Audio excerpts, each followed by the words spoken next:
ketajaman pikiran kita ibarat pisau. Kembali kepada kemurnian anak-anak itu adalah ajaran yang terpenting sebenarnya, supaya menjadi pikiran yang lugu dan berserah kepada kecerdasan tubuh kita untuk proses penyembuhan, kecerdasan semesta dalam diri kita sebagai ruh. Untuk apa?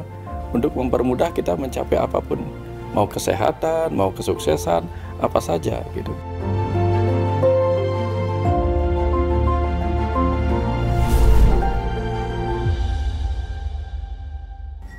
Kembali lagi di Dialog Positif Plus, masih bersama Pak Wayan Mustika.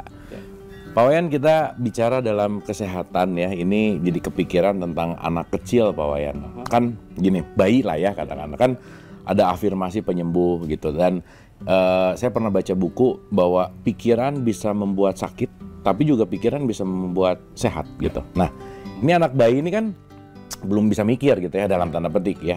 Atau afirmasinya gimana nih untuk membuat si anak kecil ini bisa tetap sehat gitu misalnya? Iya. Pernah nggak Kang Abu dengar gini?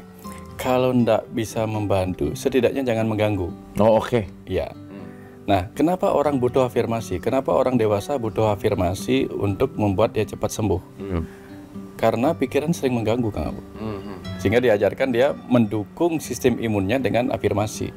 Sehingga pikiran yang biasanya mengatakan, kayaknya aku nggak sembuh deh, kok aku sakit-sakitan, mengeluh bisa. Akhirnya yang terjadi apa? Sistem imunnya terganggu oleh perintah-perintah yang sebenarnya nggak menyokong apa yang dilakukan. Nah, kalau bayi tanpa afirmasi dia akhirnya otomatisasi kan. Nggak ada blocking ya? Nggak ada blocking, nggak ada blocking. Jadi nggak diganggu proses pembelajarannya. Oh iya. Ya, contohnya begini Kang Abu. Sistem imun kita itu kan sebenarnya dia belajar sendiri seperti di sekolah-sekolah lah. Jadi baru dia bikin prosesnya udah salah, belum sampai ke hasil udah dibilang salah kan bingung, hapus dulu kapan dia belajarnya. Nah, kalau si bayi dibiarin tubuhnya belajar tanpa diganggu oleh pikiran orang tuanya. Tapi apakah si bayi bisa sembuh dengan bantuan afirmasi orang tuanya? Bisa. Karena orang tua itu bisa bicara dengan tubuh bayinya. Dengan cara apa? Bahkan tanpa kata-kata. Contoh nih Kang Abu, saya ketika Panji masih kecil itu, ketika dia demam itu, saya buka baju, dia buka baju, saya peluk.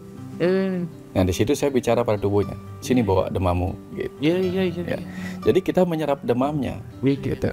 Atau ketika kita mengalami sesuatu, anak kita mengalami sesuatu, kita bisa ngomong.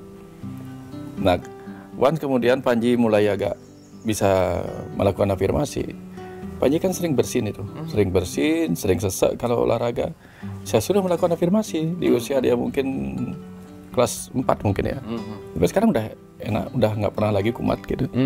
Jadi kenapa kemudian ketika dia diberi afirmasi, diajarkan afirmasi, si anak-anak itu lebih gampang? Karena pikirannya masih murni, Kang. Makanya sebenarnya afirmasi itu mengajak kita menjadi seperti bayi. Menjadi seperti bayi yang sedikitlah keluhan-keluhan kita. Ya, dan kalau bayi sakit, apa yang paling sering kita lihat pada bayi sakit? Istirahat mereka. Kalau kita kan nggak istirahat. Kenapa? Mikirkan, ntar lagi kalau saya istirahat, ini pekerjaan belum selesai nih. Ya, pekerjaan bikin stres dari luar, tubuhnya juga stres dari dalam karena kuman, pikiran stres karena mikirkan semuanya gitu. Iya sih ya. Kalau bayi nggak mikir, tidur aja dia. Bayi nggak ada yang stres. Nggak ada yang stres. Stres karena fisik. Stresnya fisik ya, bukan mental ya. Bukan mental. Nah, dia lebih gampang sembuh. Karena apa? Mentalnya nggak mengganggu. Mentalnya nggak mengganggu ya. Iya. Oke. Nggak mengganggu. Ya, tadi kan Pak Wayan cerita Pak Wayan sama Panji antara bapak sama anak gitu. Itu kan ada connecting juga ya Pak Wayan. Berarti kalau tadi Pak Wayan bilang bahwa afirmasi nggak perlu kata-kata.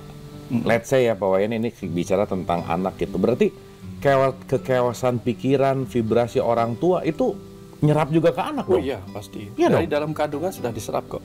Dari dalam kandungan sudah diserap. Makanya jangan sampai bikin ibu-ibu hamil stres. Kalau ibu hamil stres, bukan saja stres tubuhnya menciptakan hormon-hormon stres yang akan bisa terbawa ke dalam ari-ari, plasenta dan tubuh bayi.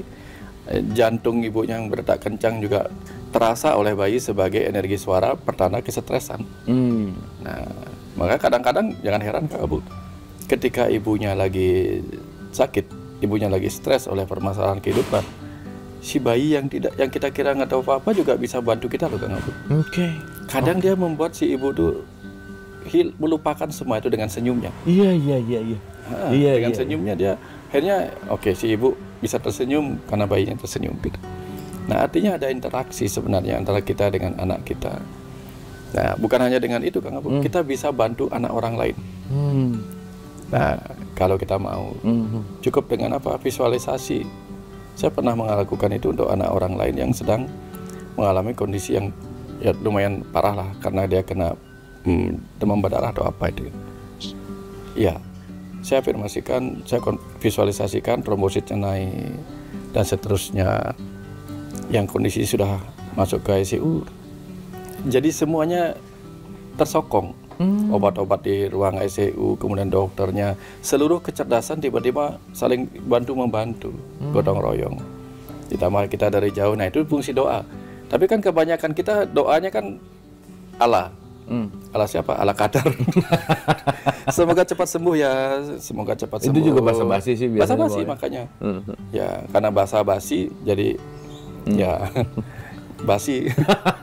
Tapi kalau kita sungguh-sungguh itu benar-benar Kang, disokong oleh semua doa itu. Kalau doanya benar ya, penyembuhan orang itu cepat Kang. Ini menarik tentang visualisasi tadi Pak Wayan. Gimana sih teknisnya visualisasi kok bisa bereaksi gitu Pak Wayan? Kan tadi Pak Wayan bilang tentang atau orangnya di ICU misalnya kan, Pak Wayan di rumah gitu misalnya ya. Ini kan juga ada visualisasi yang mungkin penting untuk tahu teknisnya gitu Pak Wayan. Gimana sih? Ya, misalnya kalau kita bisa membayangkan bagian apa yang sakit, kondisi apa yang turun. Misalnya trombositnya turun, ya udah kita bayangkan dia diperiksa lab. Bayangkan si anak kecil itu didatangin dokter atau didatangin petugas lab, diambil darahnya, kita seakan-akan mengikuti proses itu. Bayangkan suster atau petugas itu mengambil darahnya lalu diperiksa dan kita lihat trombositnya udah naik nih 150.000 gitu misalnya sekarang. Kita lihat sekarang angkanya begini. Kemudian bayangkan si suster itu mencontreng batasan normal itu. Jadi dia normal. Ya, walaupun kenyataannya mungkin enggak. Tapi kan kenyataan itu adalah sesuatu yang terus bergerak. Kenyataan yang kemarin dengan kenyataan sekarang kan berbeda. Pasti. Nah, dan kita mempunyai kemampuan untuk mengubah kenyataan di masa depan dengan visualisasi kita. Bayangkan kalau semua itu terjadi kan, apa yang kita bisa bayangkan? Semua bermula dari imajinasi. Seakan-akan fiksi, tetapi fiksi akan menjadi kenyataan ketika kita semua menyatakan. Menyatakan dengan pikiran, menyatakan dengan kata-kata, menyatakan dengan penggambaran, baru dia akan menjadi materialisasi. Ya, kalau ingin jadi dia sesuatu menjadi nyata kan kita harus nyatakan Kang Abu. Setidak-tidaknya nyatakan dengan pikiran lah. Seperti itu Kang Abu. Tapi karena materialisasi harus ada energi, maka apapun yang kita nyatakan dengan energi pikiran, energi imajinasi kita, tentu harus ada energi keyakinan, energi rasa, bahwa seakan-akan itu sudah menjadi kenyataan. Pantas ya Pak Wayan, ada quote yang sering saya dengar juga bahwa belajarlah kembali seperti anak-anak gitu.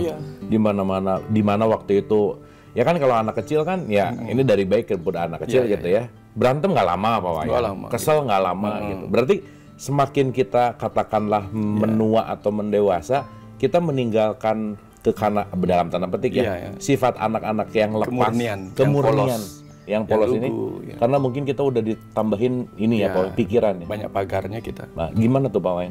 Nah, itu penyebabnya kemudian yang membuat kita, kalau kita bikin pagar kan rata-rata pagar itu kita sengaja namanya pagar kan, ujung-ujungnya kan tajam ya.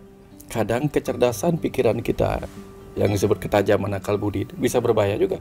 Bisa melindungi kita, tapi juga bisa membuat kita apa? Terluka sih. Terluka. Jadi orang membawa apa-apa ke tempat kita juga terluka. Akhirnya dia lama-lama nggak ingin bawa. Nah, selalu hati-hati. Ketajaman pikiran kita ibarat pisau. Kalau menyarungkannya benar, aman. Kalau menyarungkannya salah, keluar dari sarungnya, terluka kita. Jadi itu. Jadi kembali kepada kemurnian anak-anak itu adalah ajaran yang terpenting sebenarnya, supaya kita benar-benar menjadi pikiran yang lugu dan berserah kepada kecerdasan tubuh kita untuk proses penyembuhan, kecerdasan semesta dalam diri kita sebagai ruh untuk apa? Untuk mempermudah kita mencapai apapun, mau kesehatan, mau kesuksesan, apa saja gitu. Dan jangan lupa, ketika kita masih anak-anak kan kita benar-benar menghayalnya serius nih, menghayalnya serius. Iya. Seakan-akan kita main Kejadian beneran. kapal-kapalan, kejadian itu. Ya, kita hanya butuh seperti itu gitu. Dan itu enjoy banget kan Pak. Dia nggak harus punya yang benerannya lah ya. Tapi kan perasaan itu kan. Itu. Iya. Nah, kita disuruh belajar kayak gitu. Nah, belajar seperti anak-anak gitu. Nah, dalam kondisi apa? Kita benar-benar menjadi co-kreator. Makanya di Bali itu anak-anak itu disebut sebagai dewa. Dianggap dewa mereka. Oh gitu Pak. Ya, dianggap dewa. Makanya di Bali kalau manggil anak kecil tuh dianggapnya udah cening idewe gitu. Aduh anakku dewa gitu. Oh gitu. Idewe si dewa gitu. Dianggap dewa di dalamnya karena ada kemurnian. Ya itu intinya kan. Ya. Semakin lama, semakin banyak kita bertemu hal yang kita anggap berbahaya, muncul reaksi ego kita menjadi pagar. Iya. Memagari diri kita, waspada duluan kan. Iya. Waspada, kemudian nggak percayaan, bahkan kita nggak percaya. Ini beneran sih kalau saya menghayal bisa begini gitu. Dulu waktu kecil kita nggak pernah nanya gitu. Menghayal ya menghayal aja udah. Betul. Kalau sekarang kan nggak, diajarin ada ajaib metafisik, mistik. Iya benar sih. Kita gampang nggak percayanya gitu. Benar. Tapi tadi bicara tentang dewa, Pak Wayan, jadi ingat di ajarannya Christianity, Yesus tuh bilang gini bahwa kamu kalau mau masuk kerajaan sorga jadi anak kecil gitu. Ya kan bukan berarti disuruh jadi anak kecil kan, tetapi mungkin lebih cepat lepas gitu ya, lebih cepat damai gitu ya. Iya. Intinya lugu, polos. Jadi kalau anak kecil itu kan gampang menikmati. Dia gampang menikmati, gampang menerima, dan dia pasrah. Pasrah kepada apa yang dilakukan oleh orang tuanya kepada dirinya gitu.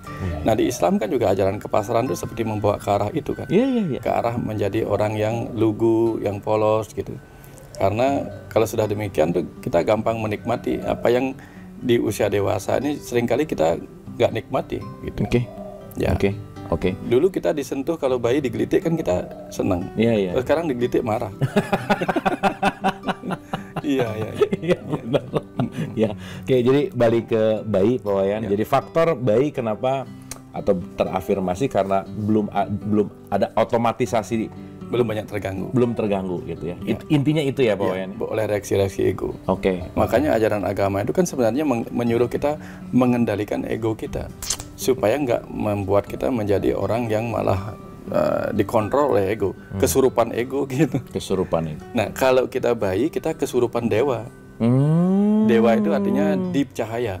Oke. Makanya bayi itu karena dia di kesurupan dewa, dalam arti kesurupan, dia banyak mengandung sifat dewa. Ibu-ibu dikencingin bayi nggak marah. Iya. Kalau ibu-ibu dikencingin orang dewasa marah. Dikencingin bapaknya ya. Karena mikir dulu kan, ini ngencingin saya ini ada ego apa nih? Iya. Kalau bayi nggak ada ego. Iya. Jadi kita sebenarnya diajak untuk lepas dari ego-ego, gitu, dorongan ego. Gitu. Oke. Terima kasih Pak Wayan. Jadi kata kuncinya adalah ego. Bagaimana ternyata kita memaintain ego kita, karena ego lah yang akan membuat kita jauh dari sehat. Terima kasih.